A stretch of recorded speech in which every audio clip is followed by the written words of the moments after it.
Assalamualaikum warahmatullahi wabarakatuh. Bismillahirrahmanirrahim. Ayyuhal waladu.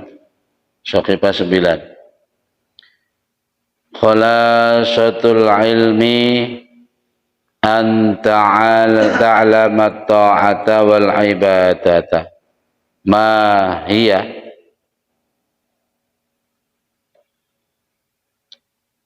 Khulasatul ilmi. Khulasah itu ceritane ilmu atau sejarah ilmu. Iku anta alama yen to ngerti sira atau ata ing taat wal ibadata lan ing ibadah ma apa iya utawi taat atau ibadah.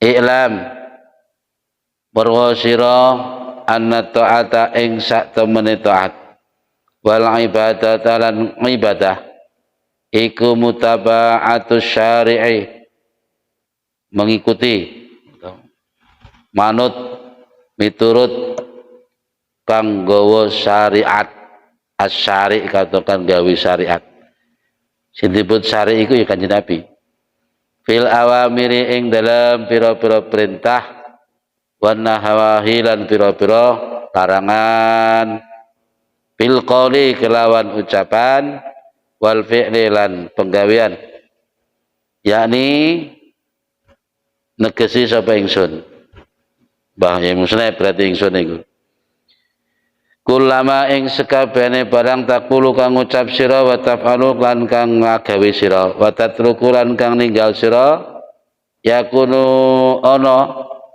apa kuluma iku iktida isyar'i iku kelawan ngenut bureni syariat atau mengikuti syariat kama law sumta kama kaya barang law sumta lamun poso sira yaumul aidi ing dalem dina riyaya wa ayyamat tasyrik lan pira-pira dina tasyrik takunu mongko ana sapa sira iku asian wong kang duraka au sholaita utawa salat sira fi saubin ing dalem pakaian magsufin kang den gosop wa ing kanat lan lamun ana lan senajan ana apa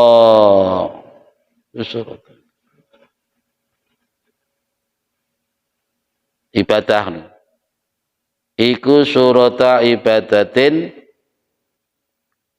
rupane ibadah tak samu dosa sapa sira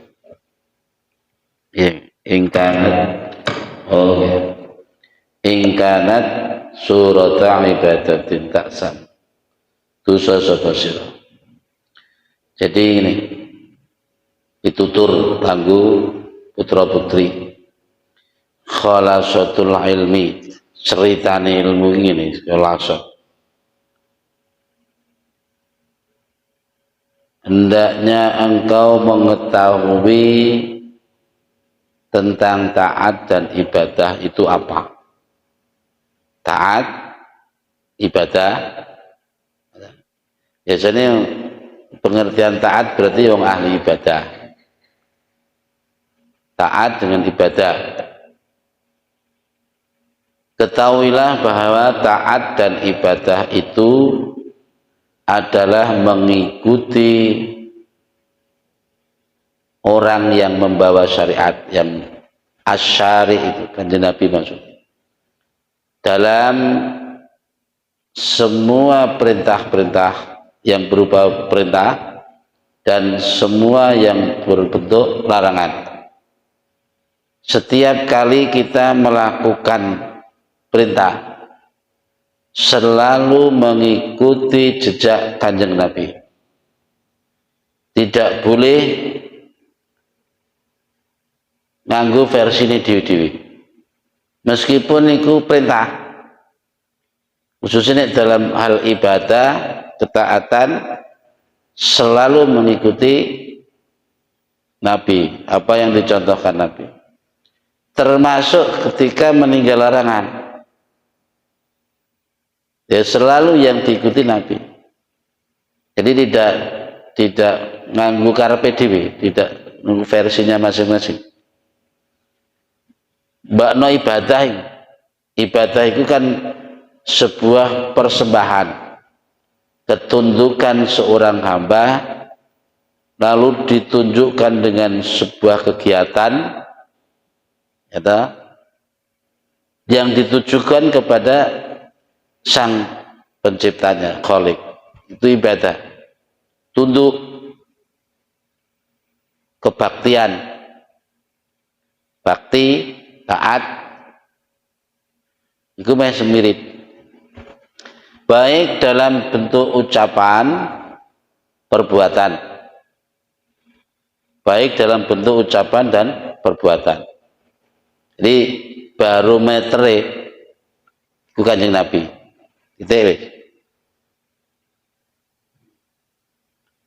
Ilmu yang kita dalami, pelajari dan sebagainya yang kita punya yang mungkin belum kita pelajari, ia mung sekitar itu tujuan untuk bagaimana melaksanakan ibadah dengan benar, terus menjadi orang yang ahli taat.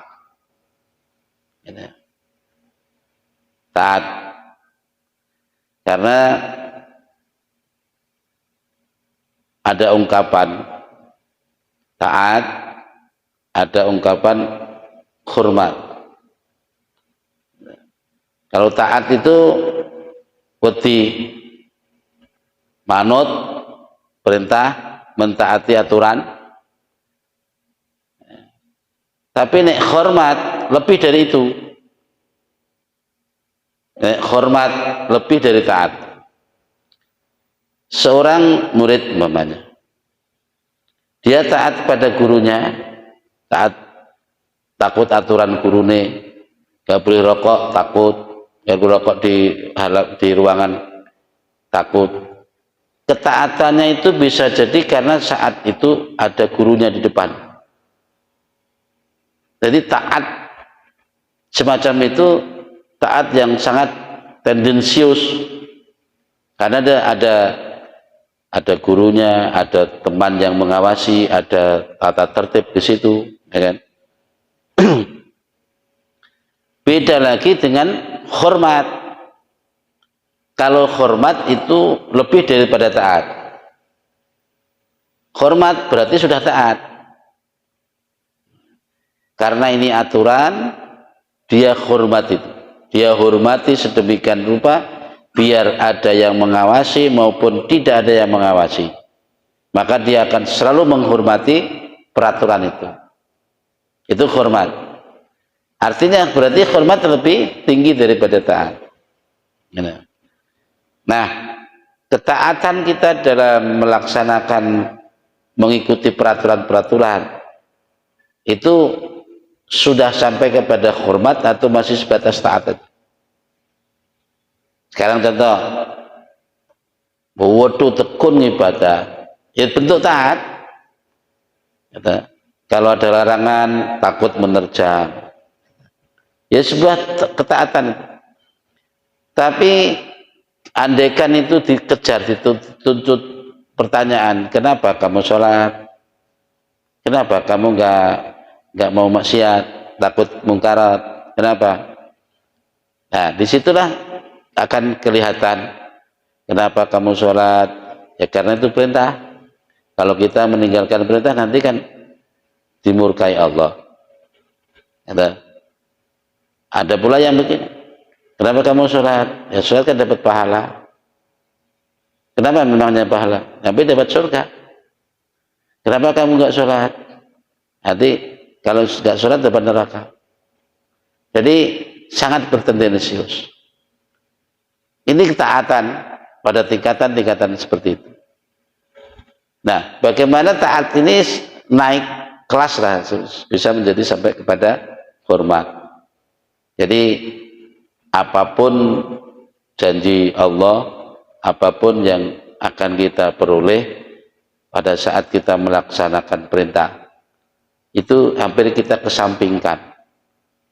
Prinsipnya selama itu perintah laksanakan. Nek iku rupa larangan tinggalkan.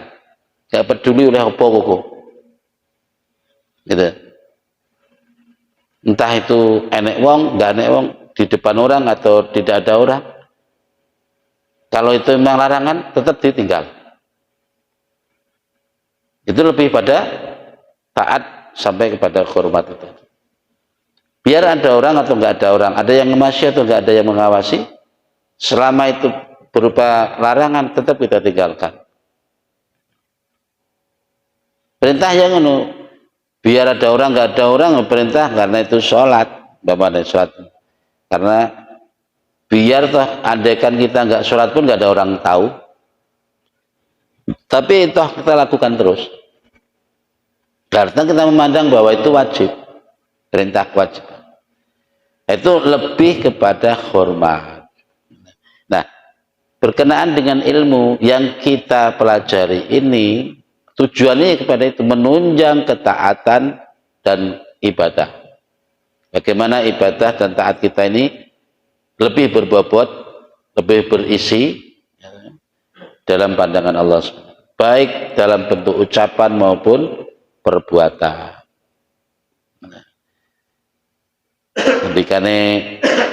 Ndikane sang pengarang kitab ini pokoknya ini kullama taqulu wa taf'alu wa tatruku yakunu biqtidari syar'i.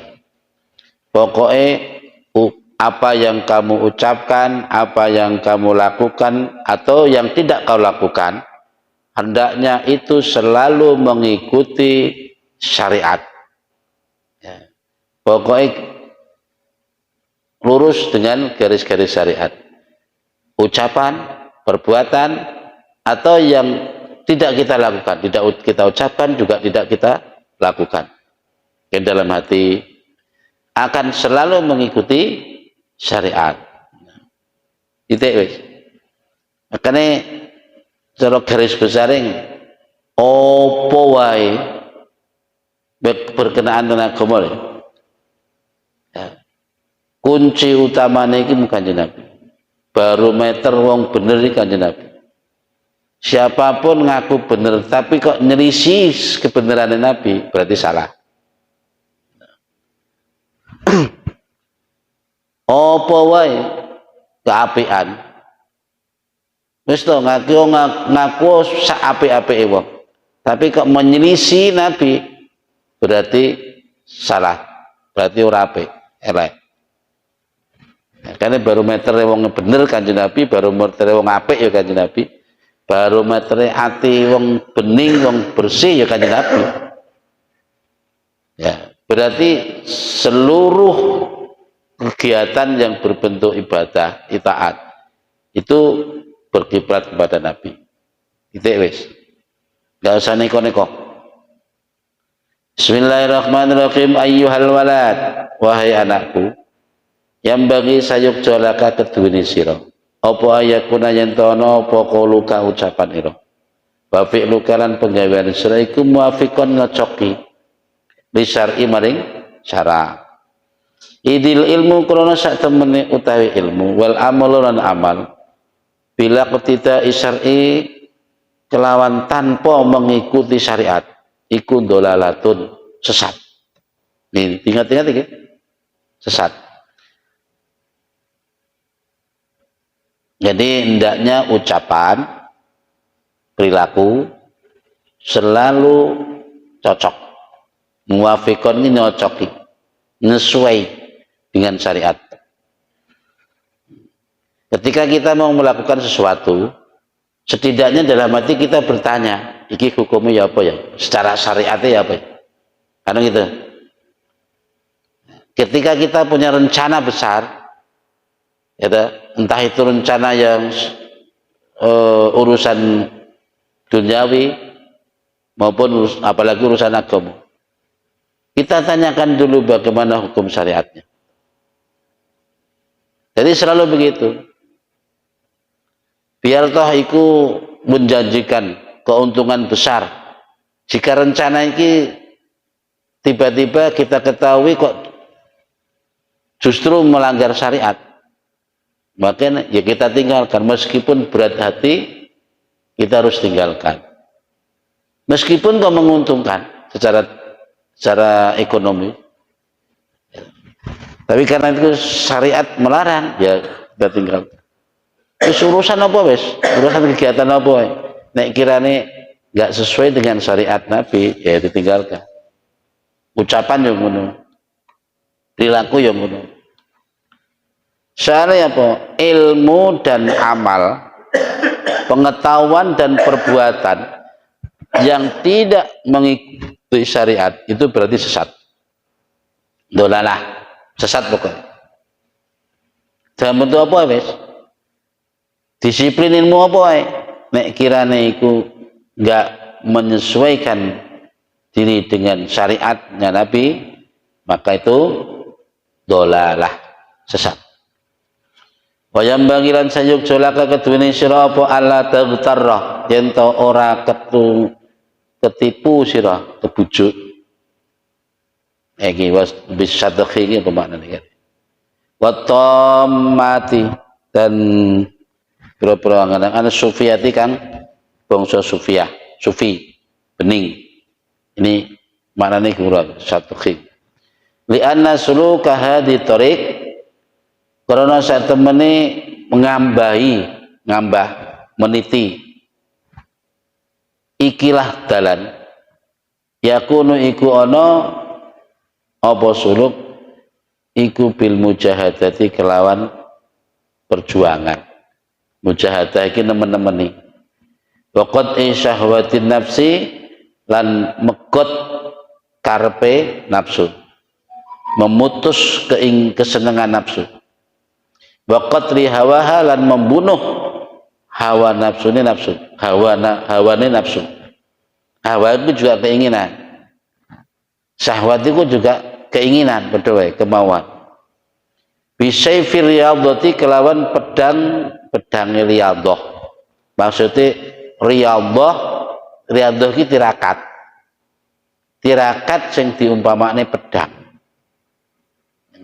La bitamati wa turrahati. Iki sing maknane karo. Tumat apa ya? Jadi iki mau ngangen-angen ning ati tak. Jadi maknane loro ki sing karo. Tapi mungkin sing dikarep wong iki. Sayukjo kanggone sira, aja sampai tertipu dengan angen-angen atau apa rayuan sufiyah ini ya bangsa sufi, wong-wong sing belajar sufi. Karena apa? Li'anna suluka hadi tariq, menitih jalan ini, jalan cara yang seperti ini, maksudnya cara mujahadah gimana, itu tidak mungkin bisa dapat kecuali dengan perjuangan yang tidak ringan. Bil mujahadah itu ya riyadhah, tirakat, dan memutus keinginan nafsu, qata'i syahwat, memutus keinginan nafsu, terus membunuh kemauan nafsu juga dengan cara apa? Riyadhah, tirakat. Riyadhah itu tirakat. Tirakat itu ya macam-macam. Riyadhah itu bisa jadi dengan puasa, bisa jadi dengan zikir, bisa jadi dengan ya meskipun ora puasa tapi menyedikitkan makan, menjauhi duniawi, atau menyepi. Riyadhah itu macam-macam pokoknya riyadhah itu.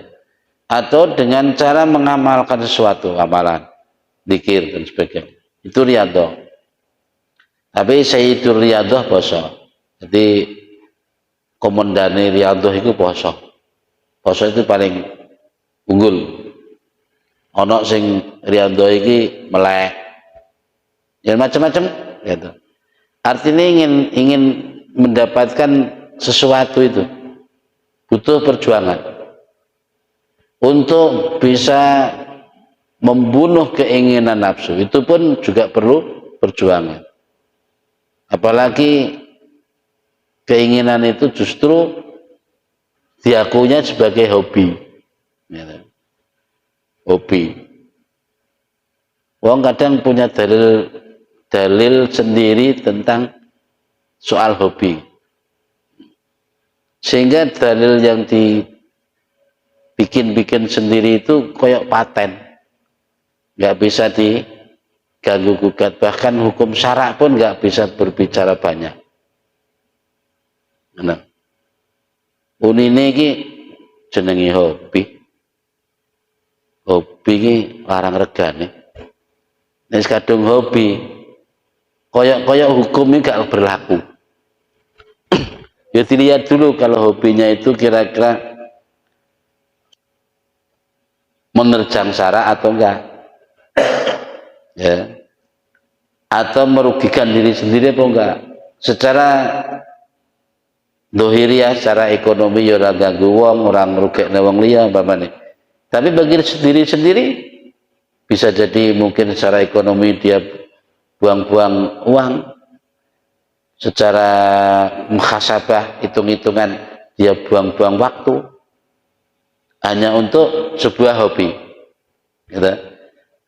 Soalnya dia ini dalil ngono, hobi ki larang regane, larang ngatur. Jadi nek ngono ki terus kayak hukum syariat terus gak mlaku. Ya seperti itu bisa jadi kita tertipu ya, oleh diri sendiri. Nah, jadi saya ulangi dari awal. Jadi hendaknya ucapanmu, perilakumu sesuai dengan syariat. Karena ilmu bloko, amal bloko, sing tidak sesuai dengan syariat itu sesat. Maka bagimu hendaknya, yang bagikan saya hendaknya jangan sampai engkau tertipu oleh tipu muslihat atau rayuan-rayuan yang sifatnya sufiyah, yang sok bening-bening itu. Sufi kan bening-bening. Saya ingin wong ngaji ngene iki ya. Banyak jebakan-jebakan. Ini saya ceritakan pengalaman pribadi, bahkan barusan juga saya diceritain teman saya lewat HP. Sekarang malah aneh-aneh. Hati-hati betul. Saya kira wong nek wis diceritani jirine bangsa gaib. Kan susah untuk dibuktikan toh. Aku wis tingkatan kuno kuwi kan. Ngono jirin. Wis tingkatan dadi aku iso komunikasi karo ya kaya tingkatane wali kutub. Wah, luar biasa tenan.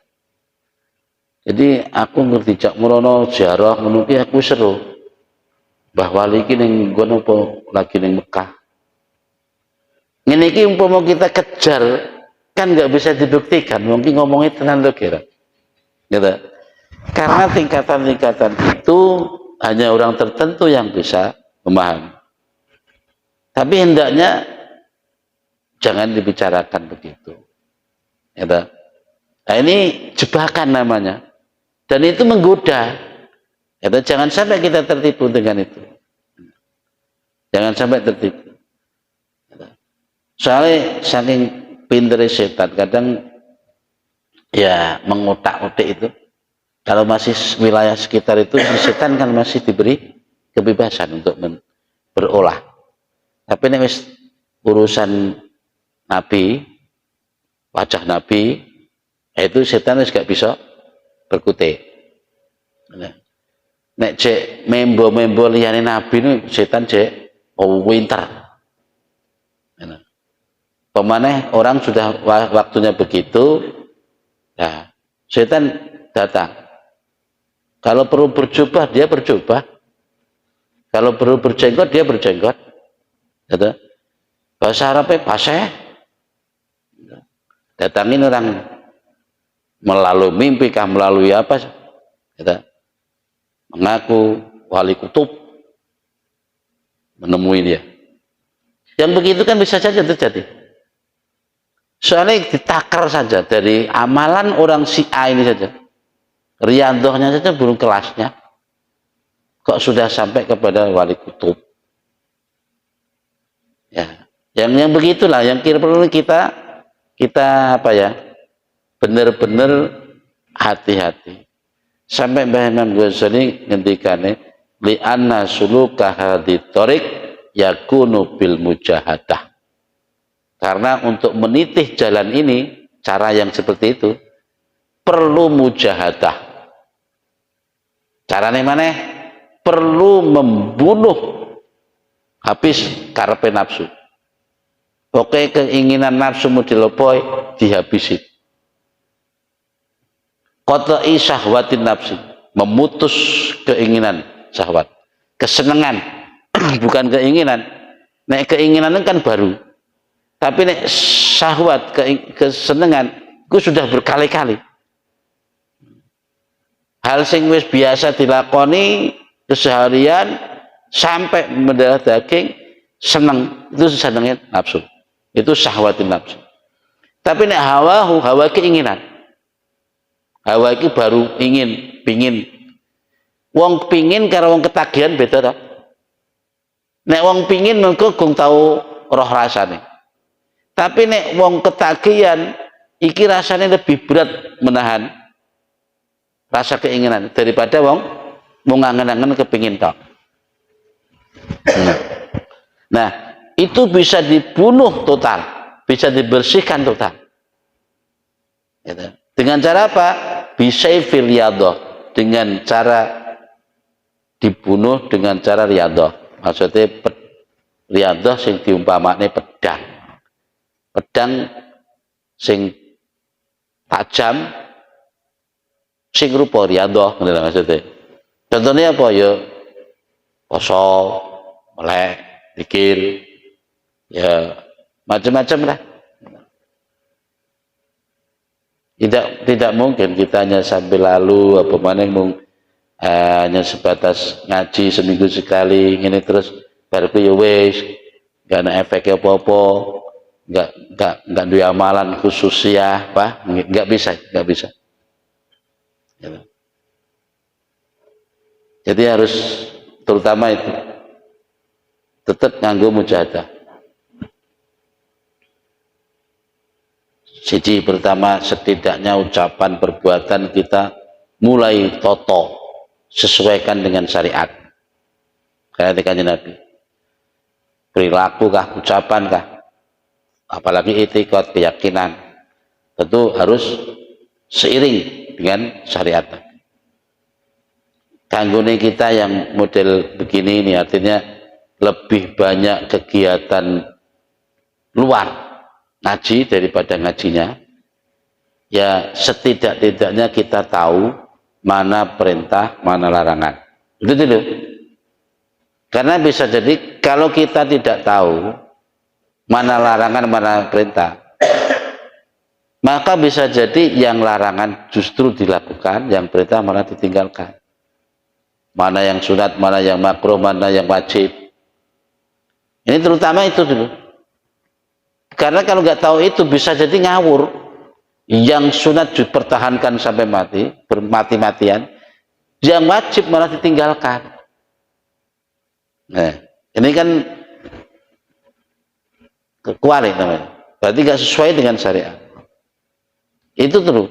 Supaya kita cara prinsipnya gampang. Iku perintah, lupa perintah lakonono, lupa larang tinggalno. Itu wis. Nggak usah nganangan koko olehku opo, nggak usah. Nek aku ngelakoni perintah oleh opo ya? Nek aku ninggal larangan olehku opo ya? Nggak usah itu dulu. Setidaknya itu dulu lah. Jadi menyesuaikan ucapan perilaku dengan syariat. Setelah itu tadi kok Mbah Yai juga langsung ngendikan ngono, ojo sampai bagi ketipu dengan apa ya, hiruk pikuk atau apa ucapan manis rayuan dan tentang sufiah. Sufi maksudnya tasawuf. Ini bukan berarti ini larangan kita tikat untuk tidak enggak tasawuf, enggak. Maksudnya ngiman. Wong kita ngaji tujuannya ke sana kok. Ngiman orang alon-alon sik lho ya. Soalnya arep metu dalan kuwi piye-piye tetep nganggo riyadhah, nganggo mujahadah. Nafsumu tata dhisik, bunuh dulu nafsumu. Itu ceritane. Wa alam, saiki ngene contoh. Contoh ya. Wong awak dhewe iki dipenuhi dengan nafsu kok. Gitu. Ibarat kita ngibadah, contohnya kayak ngaji ini, ngaji tok. Itu bisa jadi berangkat dari nafsu, nuruti karepe nafsu, kok bar oleh ya nafsu. Ya, bisa jadi begitu, ngaji loh ibadah. Gitu. Coba ditelusuri, ucara iku umpama kertas atau mungkin satir. Kandelan mana kemauanmu dengan kemauannya Allah. Cara ketokne sing kandel sing ndi? Lah ngaji ku.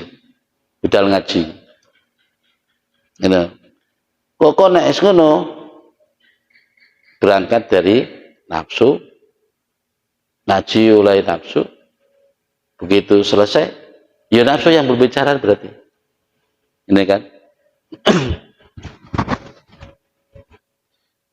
Wis macam apa mana wis terserah kegiatan kita harap gawe paseban barang itu gitu. Lebih kandelan mana niatmu dengan kersane pengen gitu. Nah ini kan cek ngono to cek urung pati jelas ta. Ya oke lah mungkin kita depis kaling-kalingan bahasa lillahi ta'ala. Pokoknya lillahi ta'ala berjuang kok. Paling sih digampingan kan kita. Bahasa kuwi digampingan kita. Padahal sebetulnya di balik itu begitu kuandele keinginan kita. Mbah keinginan kok nek wis kuwi muncul dari supaya awak dhewe kondang. Gitu? Supaya kok dadi kiai kondang. Bisa jadi disitulah kita cut dulu. Ketika kita mau menitih jalan ini, setidaknya sing ribet iki kudu diputus dulu.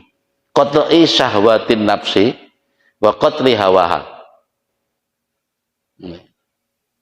Ngono ceritane. Lah saiki wong ape budal cek nganggo diobrak-obrak. Ya ta? Lah sing obrak-obrak barang kuwi ya sapa? Ngono kan? Nafsu apa kamu kono? Jadi yang bisa meraba itu tentu diri sendiri masing-masing. Ya tak? Jadi kuncinya ngono mau. Ayo podo meniti jalan ini, tapi dengan syarat iku mau. Mujahadah ini yo ora gampang. Wong biasa bahasa mujahadah itu bahasa yang enggak mudah dilaksanakan. Mujahadah itu nek istilah tarekat itu kayak model kayak sulukan ngono kae. Kadang seminggu, kadang serikur dino, 40 hari. Jadi mantep jungkung urusan kue. Yang lain diabaikan dulu. Contohnya mujahadah.